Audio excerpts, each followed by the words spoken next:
Hi there. Thanks for joining me today. I'm going to read you a book. The book is called The Donkey That No One Could Ride. And this is perfect for Palm Sunday. And this is Io. Io's going to hang out with us while we read a book today. She's a big German Shepherd, about a year old. And so she's going to hang out with us. Io, can you lay down? Lay down. Okay, well maybe she'll lay down while we read the book. So this book, The Donkey That No One Could Ride. What a story. There once was a donkey, young, weak and small, so weak he could carry nothing at all. Even when children sat on his hide, he'd wobble and tumble and fall on his side. No matter how much he tried or he cried, this was a donkey that no one could ride.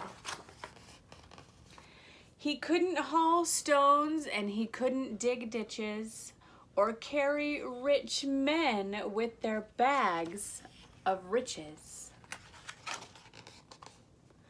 He couldn't pull carts with huge bales of hay. Just lifting a feather would make his legs sway. No, this donkey was useless, no good at all. Too puny, too shaky, too scrawny, too small. Now the donkey's owner was quite mean and tough. He said to the donkey, "I've had quite enough." He pointed his finger and said with a huff, "You can't lift a person, no matter how light, so take all your things and get out of my sight.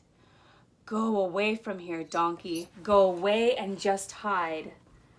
What use is a donkey that no one can ride?" Poor donkey. So the donkey was led to the far edge of town, pulled by his neck with his head hanging down. He was tied to a post on a small dusty road, left all alone and wondering why. He was born to be weak and born to be shy and born to be frightened and born to cry. Just then 2 men appeared alongside the post in the village where the donkey was tied. They came without warning on that fearful day.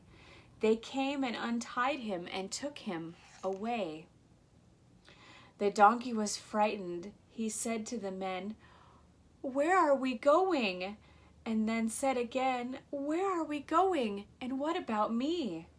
Please leave me alone and just let me be."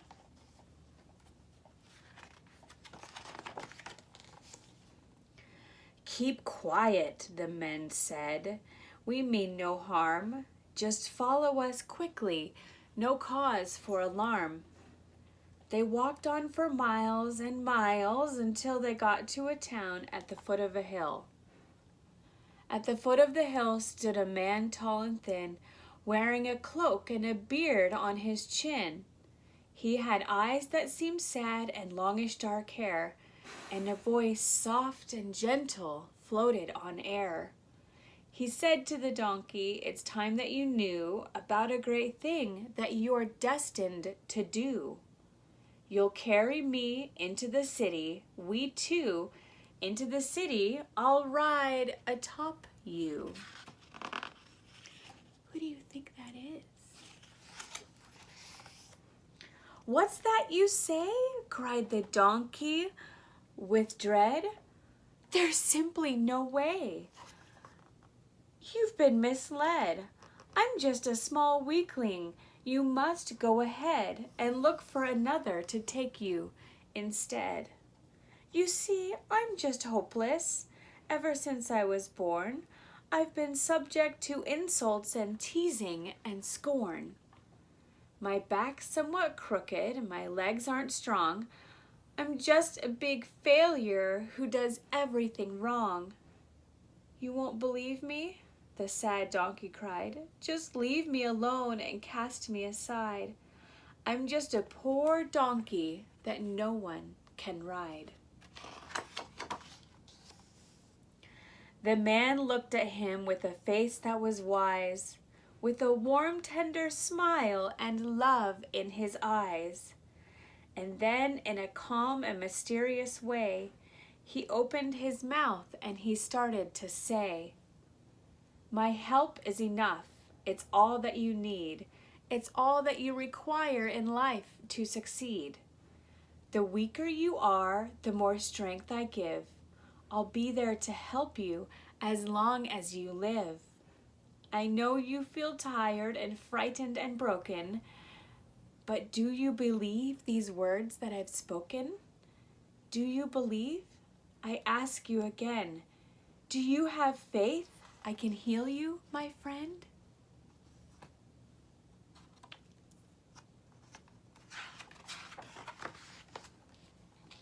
For some reason, the donkey was sure that he knew the words of the man spoke were honest and true. They were said with such kindness and caring and love. It seemed that they came from heaven above. The donkey burst out, "I believe that it's true. I believe," he repeated. "I believe. Yes, I do." The man stretched his hand out and closed both his eyes, and then, to the little donkey's surprise, he felt a sensation he couldn't control, from the top of his head right down to his soul. Can you hear my doggy? Come here, Io. Io. And all of a sudden, he realized that now his body was stretching and changing somehow. Most amazing of all, at that very hour, the donkey began to sense he had power. He didn't feel small or weak any longer. Instead, he felt stronger and stronger and stronger. He could feel in his body the energy flowing. He could see with his eyes that his muscles were growing. His back felt like iron, his legs felt like steel, his chest felt so strong, it just couldn't be real. "It's a miracle, it's a miracle," the donkey cried out. A miracle beyond any doubt." In order to show all the thanks he had felt, the donkey bowed his head and knelt in front of the man who had made him so strong, with a beard on his chin and hair that was long. The man looked upon him with sorrowful eyes, then sat on his back and told him to rise. "We're bound for that city that's west of the hill. I have a great mission I need to fulfill." The donkey got up, his tears had all dried. With big bulging muscles he started to stride. No longer a donkey that no one could ride, now he had courage and power and pride. He started to stride, he started to run. He couldn't believe he was having such fun. With a clippity-clop and a clippity-clock, he kept right on going with no need to stop. But as they drew near to the gate of the town, the donkey could hear a very strange sound. The curious noise made him perk up his ears. What could it be? It sounded like cheers. Soon crowds of people came into sight, shouting and waving their arms with delight. They were cheering the man and giving him praise, yelling hosannas and crying hoorays. It was amazing to see the love they had expressed. They called him a prophet and said he was blessed.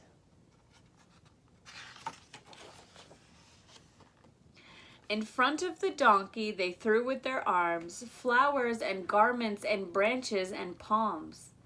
They laid all these down and started to sing, calling the man a savior and king. The donkey was happy, gone were his tears. Never had people sung in his ears. Never was there a moment so sweet as carrying a king with palms at his feet. And all his life after, the donkey rejoiced that the king had made such a wonderful choice To help with the greatest mission of all, the king used a donkey, young, weak, and small. So every year at Easter time, renew your hopes again. Remember how little faith can give you strength, and then gather all your friends around and tell a tale of when a tiny donkey carried God into Jerusalem. The end.